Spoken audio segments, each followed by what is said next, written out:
Hello welcome to this week's Sakshi explainer. So last week ఈ పెరుగుతున్న petrol ధరలు, అసలు పెట్రోల్ దొరికే పరిస్థితి ఉండబోదేమో అనే ఇష్యూ మీద మనం మాట్లాడాం.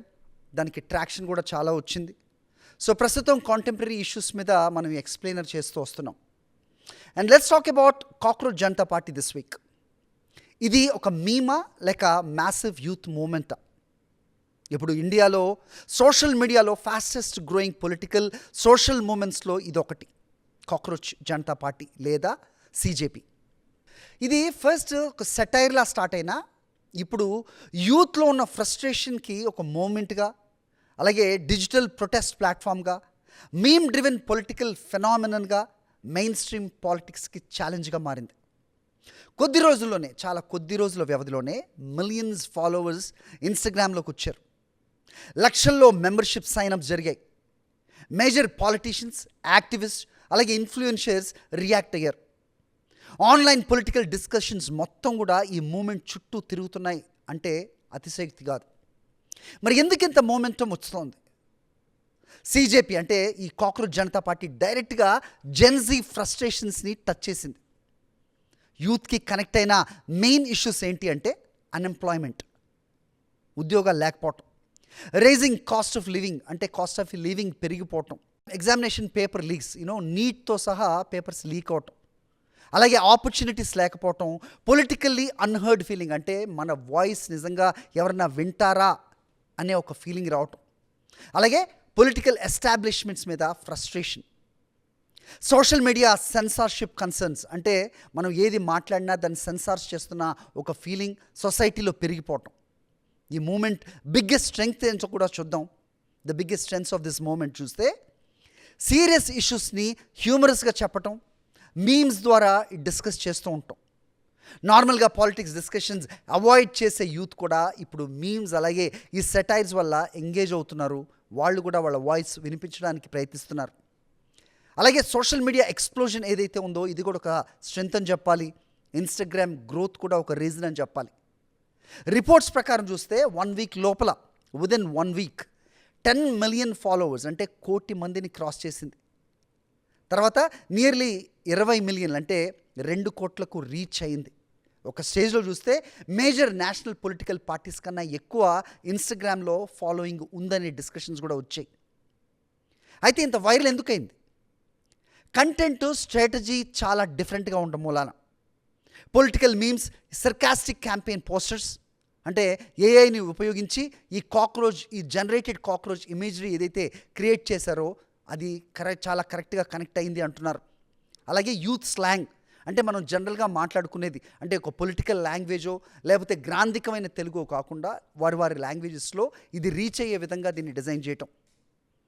లేజీ అండ్ అన్ఎంప్లాయిడ్ బ్రాండింగ్ అంటే మనం ఇది ఈ పార్టీ అసలు ఎలా ఆవిర్భవించింది, దీనికి రీజన్స్ ఏంటి అనేది నేను కొత్తగా మాట్లాడనక్కర్లేదు. బికాజ్ ఎవ్రీబడి నోస్, చాలామంది నాకంటే ముందు మాట్లాడారు. అంటే ఒక సుప్రీంకోర్టు జడ్జ్ ఇలాంటి వాళ్ళని అంటే ఏ పని పాట లేకుండా చేసే ఈ వ్యాఖ్యల్ని వాళ్ళని కాక్రోచ్లుగా అభివర్ణించారు అనే ఒక వచ్చిన అపవాద అవ్వచ్చు, లేదంటే అది ఏదైతే ట్రెండింగ్లోకి వెళ్ళిందో తద్వారా అదే పేరుతోటి పార్టీ రావడం అనేది మనకందరికీ తెలిసిందే. ఈ బ్రాండింగ్ ఎలా జరిగింది అంటే యాంటీ ఎస్టాబ్లిష్మెంట్ సెటైర్ పొలిటిక్స్ని ఎంటర్టైనింగ్గా, రిలేటబుల్గా మార్చడం వల్ల జెన్జీ చాలా హెవీగా కనెక్ట్ అయింది అనేది కూడా చెప్తూ ఉన్నారు. అయితే దీనికి ఎవరు సపోర్ట్ చేస్తున్నారు? ఈ సిజేపీ అనేది ఒక మూమెంట్ అయితే కాక్రోచ్ జనతా పార్టీ అనేది పొలిటికల్ లీడర్స్ అవ్వచ్చు, అలాగే ఎంపీస్ రియాక్షన్స్ బాగా పాజిటివ్గా ఉంటున్నాయి. వాళ్ళు పాజిటివ్గా రియాక్ట్ అవుతున్నారు. ఇలా రియాక్ట్ అయినా అలాగే సపోర్ట్ చేసిన వాళ్ళలో మమతా బెనర్జీ, అభిషేక్ బెనర్జీ, డెరిక్ ఓబ్రాయన్, శశి థరూర్, మహువా మొయిత్రా, కీర్తి ఆజాద్, అన్నా హజారే, అలాగే సోనం వాంగ్చుక్ వీళ్ళందరూ కూడా రియాక్ట్ అయ్యారు. కొంతమంది అపోజిషన్ లీడర్స్ చెప్పేది ఏంటంటే ఇది ఒక జెన్యున్ యూత్ ఫ్రస్ట్రేషన్కి రిఫ్లెక్షన్ అని. అలాగే క్రిటిసిజం అండ్ పుష్ బ్యాక్ కూడా ఉంది, అందరూ ఇంప్రెస్ అవ్వట్లేదు అని. చాలా యాంగిల్స్ ఉన్నాయి. అయితే క్రిటిక్స్ ఏమంటున్నారు? ఇది ఒక ఇంటర్నెట్ డ్రామా అంటున్నారు. మీమ్ పాలిటిక్స్తో రియల్గా చేంజ్ రాదు అనేది వాళ్ళ వాదన. ఆన్లైన్ హైప్ తర్వాత అంటే ఇప్పుడు ప్రస్తుతం ఈ సోషల్ మీడియా ఈ హైప్ ఏదైతే ఉందో అది తగ్గిపోయిన వెంటనే ఇది కూడా అలాగే ఒక బబుల్లా పేలిపోతుంది అనేది వాళ్ళ వాదన, ఫేడ్ అయిపోతుంది అనేది వాళ్ళ అనాలిసిస్. అయితే ఒక ప్రాపర్ ఆర్గనైజేషన్కి అలా లేదు, ఒక స్ట్రక్చర్గా కూడా లేదు, సీరియస్ పాలిటిక్స్ కన్నా సెటైరే ఎక్కువగా ఉంది అని కొంతమంది బీజేపీ లీడర్స్ కూడా దీన్ని క్వశ్చన్ చేస్తున్నారు. ఇక ఫాలోవర్స్ అథెంటిసిటీ మీద కూడా కొన్ని క్వశ్చన్స్ ఉన్నాయి, నిజంగా అంతమంది ఉన్నారా అని. అలాగే ఫారెన్ ఇన్ఫ్లుయెన్షియర్స్ దీంట్లో ఉన్నారా, ఇన్ఫ్లుయెన్స్ అవుతోందా, ఫారెన్ ఇన్ఫ్లుయెన్స్ ద్వారా నేషనల్ సెక్యూరిటీ ఏదైనా దెబ్బతింటుందా, ఆ రకంగా కన్సర్న్స్ వచ్చే ప్రమాదం కూడా లేకపోలేదు అనేది వాళ్ళ మాటలో వినిపిస్తోంది.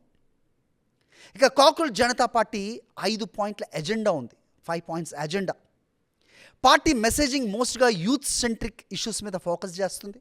అవి ఏంటంటే నేను ఇంతకుముందు చెప్పినట్టుగా అన్ఎంప్లాయ్మెంట్, ఈ ఎంప్లాయ్మెంట్ అండ్ జాబ్స్ ఏవైతే ఉన్నాయో వీటి డిమాండ్స్ ఏ రకంగా ఉందో దీని గురించి ప్రధానంగా ప్రస్తావిస్తోంది.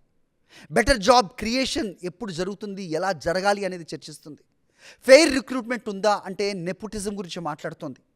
హైరింగ్ అకౌంటబిలిటీ అంటే హైరింగ్ చేసే పద్ధతిలో ట్రాన్స్పరెన్సీ ఉందా లేదా అనేది మాట్లాడుతుంది. నెంబర్ 2, ఎడ్యుకేషన్ రిఫార్మ్ మీద ఫోకస్ చేస్తుంది, అంటే ఎంటైర్ మన ఎడ్యుకేషన్ సిస్టమ్ మారాలి అనేది మాట్లాడుతుంది. ఈ ఎగ్జామ్ పేపర్ లీక్స్ దీనికి అకౌంటబిలిటీ ఎవరు వహించాలి అనేది మాట్లాడుతోంది. మెరిట్ బేస్డ్ సిస్టమ్స్ ఉండాలి అనేది చెప్తోంది. బెటర్ హయ్యర్ ఎడ్యుకేషన్ యాక్సెస్ అంటే అందరికీ ఎడ్యుకేషన్ యాక్సెస్లో ఉండాల్సిన అవసరం గురించి ఇది మాట్లాడుతోంది. ఇక ఫ్రీడమ్ ఆఫ్ ఎక్స్ప్రెషన్ మూమెంట్ స్ట్రాంగ్గా మాట్లాడేది ఏంటి? Social media freedom, right to dissent అంటే ఏదైనా మనకి నచ్చకపోతే దాని గురించి స్వేచ్ఛగా మాట్లాడటం. డిజిటల్ సెన్సర్షిప్ కన్సర్న్స్ ఏవైతే ఉన్నాయో, అంటే మనం ఏదన్నా ఈ డిజిటల్ ప్లాట్ఫామ్స్ మీద మాట్లాడుతుంటే దాన్ని సెన్సార్ చేయడానికి ఏ రకంగా ప్రయత్నిస్తున్నారో దాని గురించి మాట్లాడుతుంది. Economic pressure on youth, discussions around inflation, cost of living, financial pressure on Gen Z, ఇవి చాలా ముఖ్యంగా మాట్లాడుతుంది. అంటే ఇప్పుడున్న యువత మీద ఈ ఎకనమిక్గా మనం జరిగే ఈ రిఫ్లెక్షన్స్ అవ్వచ్చు, ఈ ఇంప్లికేషన్స్ అవ్వచ్చు, వాళ్ళ వరకు ఎలా వస్తుంది అనేది మాట్లాడుతుంది. పొలిటికల్ అకౌంటబిలిటీ గురించి మాట్లాడుతుంది. సెటైర్స్ యూజ్ చేసి క్వశ్చన్ చేస్తున్నారు. గవర్నమెంట్ పర్ఫార్మెన్స్ అవ్వచ్చు, మీడియా నెరేటివ్స్ అవ్వచ్చు, పొలిటికల్ ట్రాన్స్పరెన్సీ, ఎవరైనా దీంట్లో జాయిన్ అవ్వచ్చు అనేది ఒక వాళ్ళ స్లోగన్గా కనిపిస్తోంది. అయితే ఎలిజిబిలిటీ క్రైటీరియా ఒకసారి చూద్దాం. అంటే ఈ పార్టీలోకి ఎవరు ఎంట్రీ అవ్వచ్చు, ఎవరికి దీంట్లో మెంబర్షిప్ తీసుకునే అర్హత ఉంటుంది అంటే ఆన్లైన్ మెసేజింగ్ ప్రకారం మెంబర్స్ అవ్వాలి, అన్ఎంప్లాయిడ్ అలాగే లేజీ యూత్ అయి ఉండాలి, క్రానికల్లీ ఆన్లైన్ యూజర్స్ అయి ఉండాలి, అంటే చాలా అలవాటు పడి ఉండాలి, ప్రొఫెషనల్ రైటర్స్ అని సెటైరిక్గా చెప్తున్నారు. సో ఇది నేను చెప్పనక్కర్లేదు మళ్ళీ సెపరేట్గా.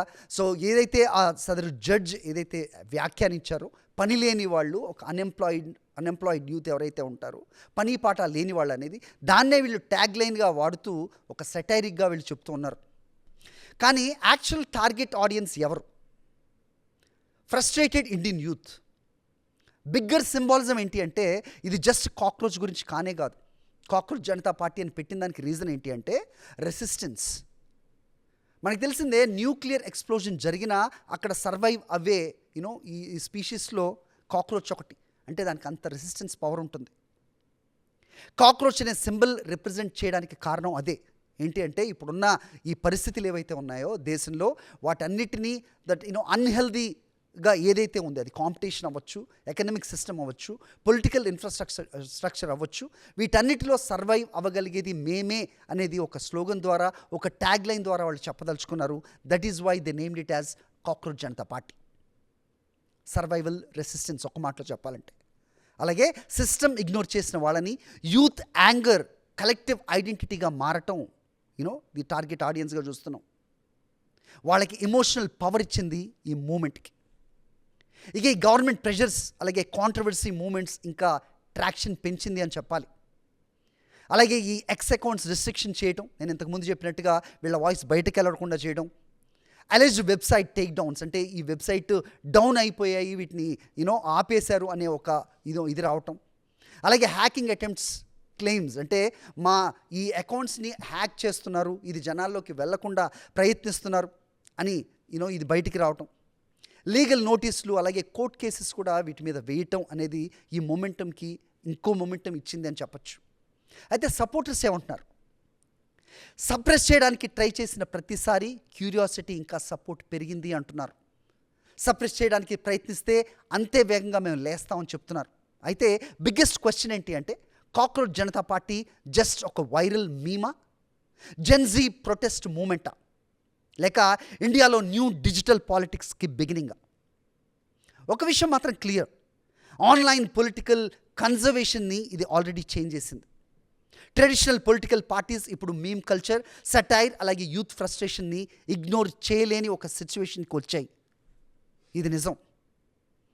అయితే ఈ సీజేపీ పార్టీ స్టార్ట్ చేసిన అభిజిత్ దిప్కే, ఇతనెవరు? ఇతనిపై వస్తున్న క్వశ్చన్స్ ఏంటి? రేజ్ అవుతున్న ప్రధాన ప్రశ్నల గురించి, కాంట్రవర్సీస్ గురించి మాట్లాడదాం. I'm asking Abhijit Dipke. నేను ఇక్కడ అడుగుతున్నాను అంటే కనుక నాలాంటి ప్రశ్నలు అడిగేవాళ్ళు, అది నేషనల్ మీడియా అవ్వచ్చు, లేకపోతే ఒక రిప్రజెంటేషన్ అవ్వచ్చు, whoever. If you want to relevant in India, why are you hiding in Boston? ఎందుకు బాస్టన్లో దాక్కుంటున్నారు? ఇది మొదటి ప్రశ్న. అండ్ ద సెకండ్ క్వశ్చన్, మీ ఫండింగ్ సోర్స్ ఏంటి? మీకు వచ్చే తెలిసిన ఆదాయ వనరులు ఏంటి? కంప్లీట్ ఇన్కమ్ సోర్స్ ఏంటి? మీకు ఏదైనా అమెరికన్ గ్రూప్స్తో, కాజాయ్ అమెరికన్ గ్రూప్స్తో, అమెరికన్ ఎన్జిఓస్ లేదా కాజాయ్ అమెరికన్ ఎన్జిఓస్తో లింక్స్ ఉన్నాయా? ఉంటే వాళ్ళు ఎవరు? డైరెక్ట్గా కానీ ఇండైరెక్ట్గా కానీ వాళ్ళు మీకు ఫండింగ్ చేస్తున్నారు. అనదర్ బిగ్ క్వశ్చన్, మీకు ఆమ్ ఆద్మీ పార్టీతో లింక్ ఉందా? ఉమర్ ఖలీద్తో మీకు సంబంధం ఏంటి? ఎందుకు మీరు ఉమర్ ఖలీద్ లాంటి యాంటీ నేషనల్ వ్యక్తులకు సపోర్ట్ చేశారు? ఎందుకు మీరు ఎప్పుడు టుక్డే గ్యాంగ్కి సపోర్ట్ చేస్తున్నారనే ఆరోపణలు వస్తున్నాయి? ఎందుకు మీ పైన ఆరోపణలు వస్తున్నాయి? దేశాన్ని విభజించాలని కోరుకునే, అంటే ఓపెన్లీ పాకిస్తానీ సెపరేటిస్ట్ ఎవరైతే ఉన్నారో వాళ్ళకి ఎందుకు మద్దతు ఇస్తున్నారు? ఇప్పుడు ఈ విమర్శకులు అభిజిత్ దిప్కేను నేరుగా ఛాలెంజ్ చేస్తూ ఉన్న ప్రశ్నలు ఇవి. మీకు నిజంగా ధైర్యం ఉంటే ఈ ప్రశ్నలకు సమాధానం చెప్పండి అంటున్నారు. బాస్టన్లో కానీ ఎక్కడో బయట కూర్చొని ఫండింగ్ తీసుకుంటూ దీని నుంచి గెటవే, అంటే బయట పడిపోవాలని మాత్రం అనుకోవద్దు అనేది వాళ్ళ వాదన. అభిజిత్ దిప్కేతో ఏమైనా సంబంధం ఉందని భావిస్తే ఆమ్ ఆద్మీ పార్టీ కూడా ఇబ్బందికర పరిస్థితుల్లో పడిందనే విమర్శలు వస్తున్నాయి అనేది విమర్శకులు చెప్తూ ఉన్నారు. దీనంతటిలో మీరు నిజంగా ఇండియన్ పాలిటిక్స్లో రిలేట్ అవ్వాలి అనుకుంటే కనుక, ఇంత లార్జర్ సెక్షన్ని మీరు రిప్రజెంట్ చేయాలి అంటే కనుక ట్రాన్స్పరెన్సీ మీ దగ్గర కూడా ఉండాలి అనేది మీ మీద కొంతమంది చేస్తున్న ఒక విమర్శకి మరి సమాధానం మీరు ఇస్తారా? We have to wait and watch. Thank you for watching. This is what explainer of this week. Next week మరో ఇంట్రెస్టింగ్ టాపిక్తో మళ్ళీ నేను మీ ముందుకు వస్తాను. Thank you for watching.